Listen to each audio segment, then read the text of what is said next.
Okay. Um, discuss natin ngayon yung about sa CO2, kung paano ito i-activate kapag mayroong sunog, yung sunog na hindi na makontrol, yung the last resort na. So sabihin natin may sunog sa cargo hold number 1. Okay, so pag may sunog sa cargo hold number 1 na hindi na makontrol, so ito yung niya, cabinet niya, ayan, para sa cargo hold number 1. So nakasarado yan. Okay, masarado din itong control niya, sa leader control cabinet. So para mabuksan nyo yan is nandito yung susi, either basagin nyo, okay,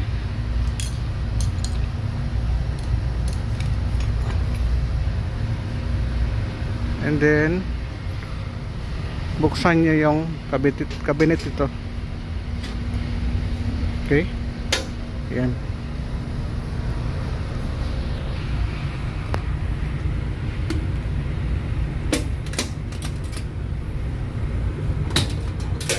Okay, then buksan nyo yung cabinet. Okay, pagbukas na. So ito dito ngayon, de-demonstrate ko, bubuksan ko rin tong 2, pakita ko lang. Okay, so yung step 1, buksan itong bottle. Okay, CO2 bottle, CO2 to, ha, pinakatatak yan. Ayan o, CO2. Okay, so kaya dalawa yan kasi once na binuksan nyo yan at hindi umabot sa 20 kilogram, yung malik yung kulay pula. So kung hindi umabot dyan ang pressure, buksan nyo yung isa. So sundan natin ngayon ang takbo nito.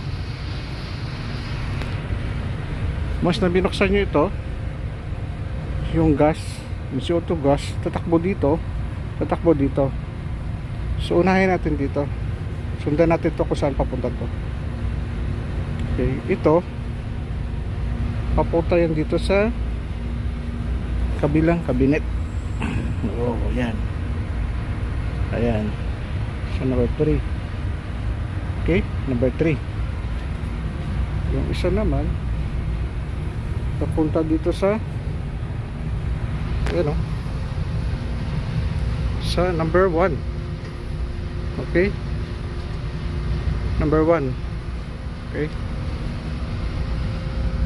so kaya binuksan ko yung number 2 cabinet kasi itong isa nito pupunta yan dito, the same lang din.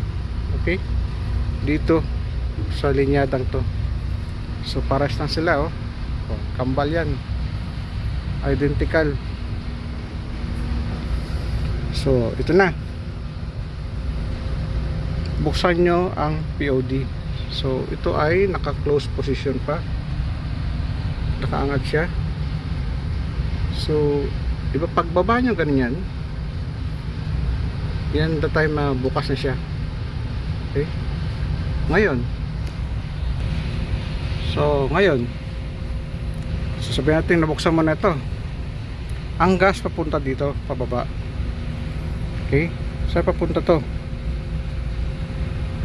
Papunta to sa POD. Ayan, POD. Itong POD nito, ito yung papunta to, susundan natin to. Ayan, pangalawa sa pangalawa. Ayan, sa last. Sundan yung last. Yung last na tube. Okay. Nakalasot tube. Papunta yan dito. Dito. So number 1 valve. Ayan o. Okay. Ayan. So lahat yan. Ito yung sa number 2 POD, number 3 POD, number 4 and number 5. Okay. So balik tayo. Ngayon, nung nabuksan mo na ito papuntang POD, open na. So okay na yung valve, open na siya. So ready na siya. Ngayon, alamin natin kung ilang bottle ba ang kailangan sa bodega na yon sa kasalukuyan. Kasi depende kasi sa kargada yan. Nakalagay kasi dito 0 to 35%, 132 bottle, 36 to 70, 92 bottle, 71 to 100%, 46 bottle. So ibig sabihin dito, itong numerong to, yan, mga numerong to, sama ito makikita. So dito yan.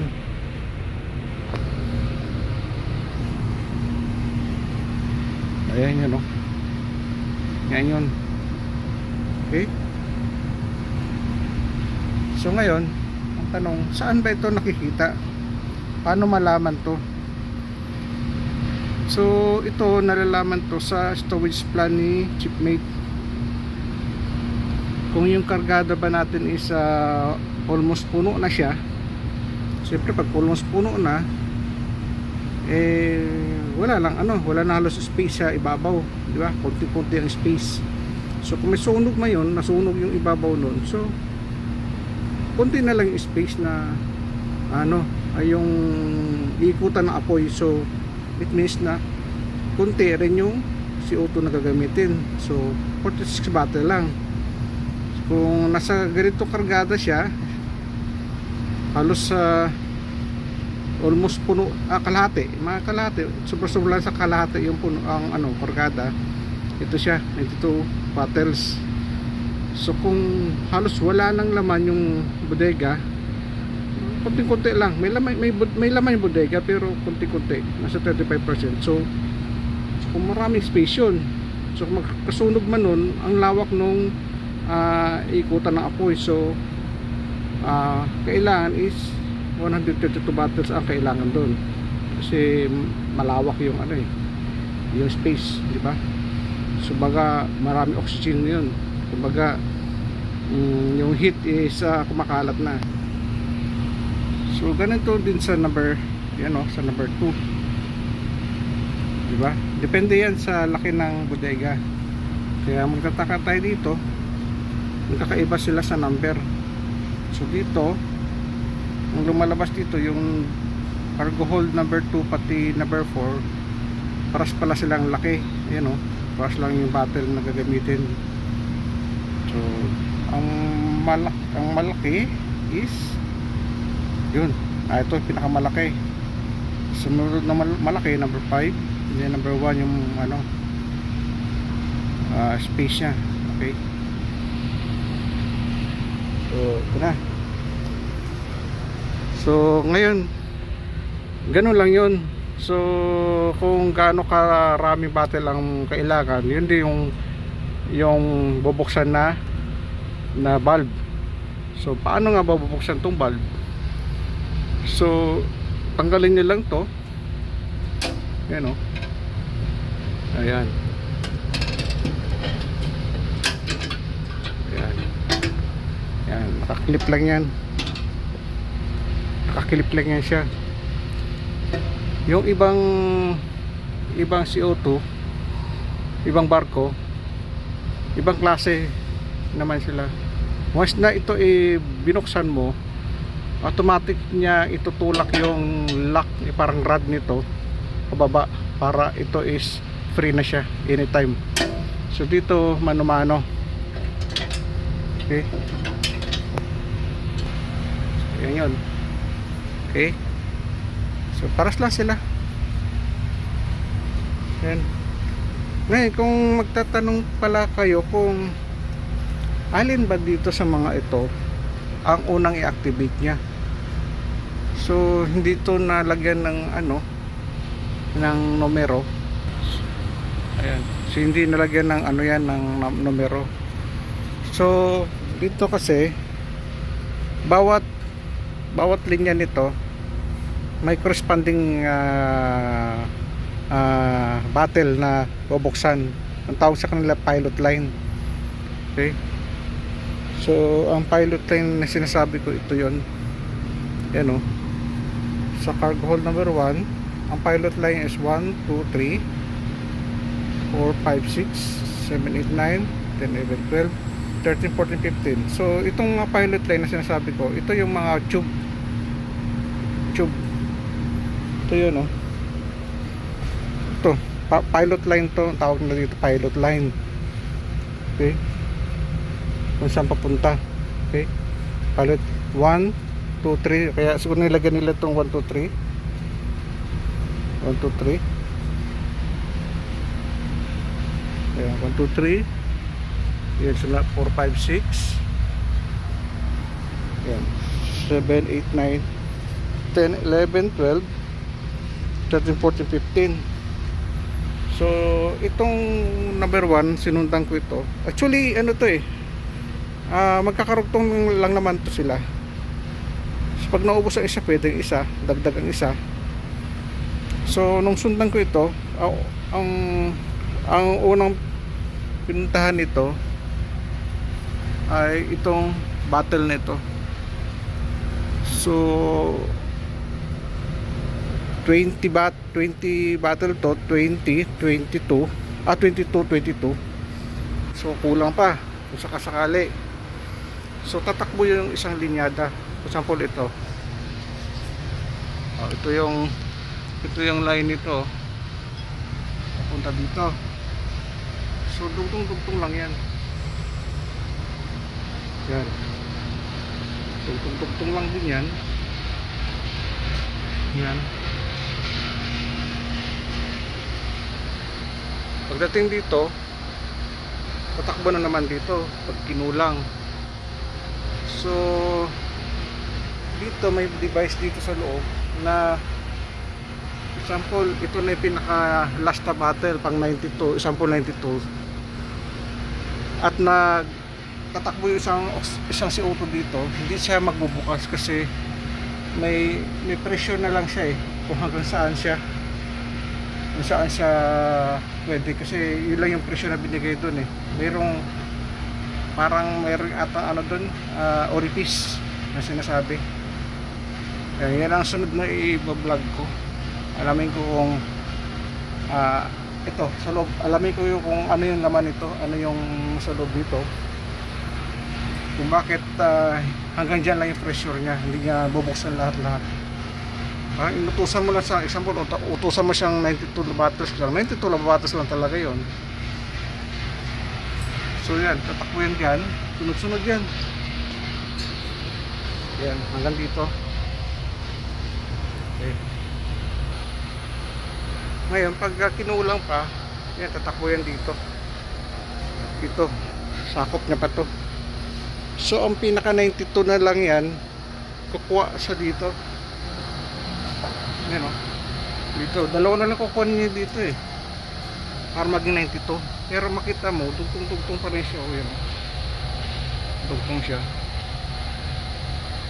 Kaya sa susunod, alamin ko kung paano niya uutusan yung battle na hanggang 92 ka lang. Huwag ka na sumobra kasi 92 lang yung utos ko sa'yo So ano yung nag-uutos sa kanya, di ba? So nandito siguro sa loob yan at sa orifice na sinasabi nila. So yan ang alamin ko sa susunod. So example, example, nasunog yung isang ano, binuksan mo itong konti at kailangan mong dagdagan kasi hindi pa mapatay-patay, pwede naman, dagdagan mo uli, pwede bago. So ang total kasi natin yan, kung yung dalawa is ano lang, 4 2. Okay. So meron naman tayong 167 battle eh. Okay, plus engine room, you know, 167, engine room 77 battle.